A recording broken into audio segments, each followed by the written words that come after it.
Assalamualaikum dan salam sejahtera. Hari ini kita nak teruskan dengan bab 1 iaitu tajuk biodiversity.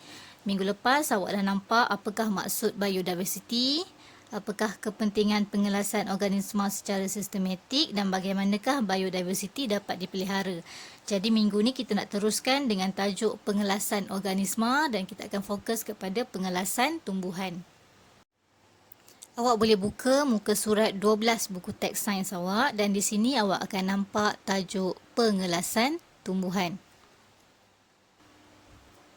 Tumbuhan sebenarnya kita kelaskan kepada tumbuhan tidak berbunga dan juga tumbuhan berbunga. Kita boleh rujuk rajah 1.3. Kita boleh nampak ini adalah tumbuhan tidak berbunga dan ini adalah tumbuhan berbunga. Untuk tumbuhan tidak berbunga, terdiri daripada lumut, paku pakis dan juga konifer. Persamaan ketiga-tiga tumbuhan ini adalah ianya tumbuhan tidak berbunga. Dan perbezaannya pula kita boleh lihat dengan cara ia membiak. Contoh, lumut dan juga paku pakis menghasilkan spora, manakala konifer menghasilkan kun. Dan juga kita boleh lihat pada bahagian sistem vaskular. Lumut merupakan tumbuhan bukan vaskular, manakala paku pakis dan juga konifer adalah tumbuhan vaskular, iaitu ia mempunyai phloem dan juga xylem untuk mengangkut air, garam mineral dan juga makanan. Lumut pula, iaitu tumbuhan bukan vaskular, merupakan tumbuhan yang ringkas dan juga kecil. Pada muka surat 13, awak boleh lihat tajuk tumbuhan berbunga. Tumbuhan bunga ialah tumbuhan yang menghasilkan bunga. Dan bunga ini akan menjadi buah dan juga mempunyai biji. Biji benih mempunyai kotilidon, iaitu tempat makanan disimpan untuk biji benih bercambah menjadi pokok. Jika tumbuhan mempunyai satu kotilidon, kita panggil dia sebagai monokotilidon. Jika tumbuhan tersebut mempunyai dua kotilidon, kita panggil sebagai dikotilidon. Contoh tumbuhan berbunga adalah seperti pokok padi, pokok orkid, pokok teratai dan juga pokok bunga matahari. Macam mana kita nak bezakan mana satu pokok monokotilidon dan mana satu pokok dikotilidon? Kita boleh lihat pada 5 aspek, iaitu bilangan kotilidon, akar, daun, batang dan juga contoh pokok. Kita lihat tumbuhan monokotilidon dulu. Untuk tumbuhan berbunga, monokotilidon, bilangan kotilidonnya hanya 1. Akarnya pula adalah berakar serabut. Daunnya berurat selari.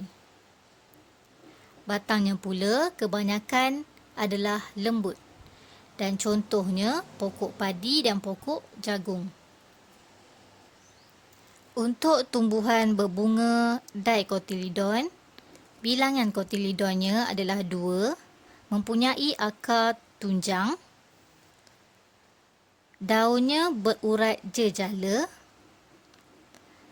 batangnya pula adalah berkayu dan contoh pokok adalah pokok tomato dan pokok durian. Paling senang awak boleh bezakan tumbuhan monokotilidon dan juga dikotilidon adalah awak tengok je daun dia. Jika panjang, ia adalah monokotilidon dan jikanya bulat dan kecil, itu adalah tumbuhan dikotilidon. Saya ulang balik, untuk pengelasan tumbuhan, kita ada tumbuhan tidak berbunga dan juga tumbuhan berbunga. Untuk tidak berbunga, kita bahagikan kepada 3, iaitu lumut, paku pakis dan juga conifer. Manakala tumbuhan berbunga, kita bahagikan kepada 2, iaitu monocotyledon dan juga dicotyledon.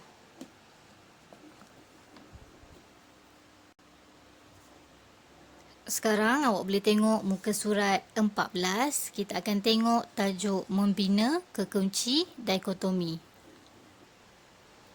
Sebenarnya kekunci dikotomi ini adalah salah satu cara yang digunakan oleh ahli sains untuk mengenal pasti dan juga mengendaskan organisma secara sistematik berdasarkan persamaan dan juga perbezaan organisma tersebut. Contoh, dalam soalan di bawah ni, awak ada nampak ada 5 organisma: ikan bawal, ayam, singa, katak dan juga ular. Perkara pertama yang awak kena tengok adalah persamaan ke-5 organisma. Dan awak boleh nampak yang kesemuanya adalah organisma bertulang belakang, iaitu vertebrata. Bila awak dah jumpa persamaan ke-5 organisma, sekarang awak kena cari perbezaan setiap organisma untuk awak bina petunjuk dikotomi. Dan petunjuk dikotomi ini sebenarnya terdiri daripada beberapa siri kuplet. Siri kuplet ini adalah 2 penyataan tentang ciri organisma atau kumpulan organisma yang tertentu. Contoh, ikan bawal, ayam, singa, katak dan ular ni, kita boleh lihat ciri suhu badannya. Dan ke-5 organisma ni kita boleh bahagikan kepada 2, iaitu organisma Poikilotherma dan juga organisma Homoeotherma. Jadi untuk membina kekunci dikotomi, awak perlu nomborkan dia. 1A untuk ciri Poikilotherma dan 1B untuk ciri Homoeotherma. Okey, sekarang awak dah tahu perbezaannya adalah melalui suhu badan, Poikilotherma dan juga Homoeotherma. Jadi awak labelkan ke-5 organisma tersebut sama ada Poikilotherma ataupun Homoeotherma. Okey, ikan. Kumpulan ikan adalah Poikilotherma, awak labelkan P. Ayam adalah Homoeotherma, awak labelkan H. Singa adalah Homoeotherma. Katak adalah Poikilotherma, ular adalah Poikilotherma. Jadi awak nampak dekat sini ada 3 organisma Poikilotherma dan juga 2 organisma Homoeotherma. Langkah yang ketiga, kita tengok organisma yang lebih sedikit dulu. Kita tengok organisma Homoeotherma, ayam dan juga singa. Cari perbezaan. Apa perbezaan antara ayam dan juga singa? Perbezaan paling ketara kita tengok pada bulu dia. Ayam berbulu pelepah. Jadi awak tulis kat sini, berbulu pelepah. Dan singa pula tidak berbulu pelepah. Bila awak cari perbezaan, pastikan perbezaannya adalah dalam kategori yang sama. Jangan bezakan dengan benda yang lain. Contoh, kalau ayam awak tengok bulu pelepah, tiba-tiba singa pula awak kata singa melahirkan anak. Jadi, 2 kategori itu tak sama. Ia tidak dikira sebagai siri kuplet. Bila dah selesai untuk organisma Homoeotherma, awak tengok pula 3 organisma Poikilotherma. Jadi awak nampak ada 2 organisma yang bersisik dan 1 organisma tidak bersisik. Macam biasa awak kena cari perbezaan. Jadi awak boleh tulis di bawah ni, ular bersisik katak tidak bersisik dan ikan bawal bersisik.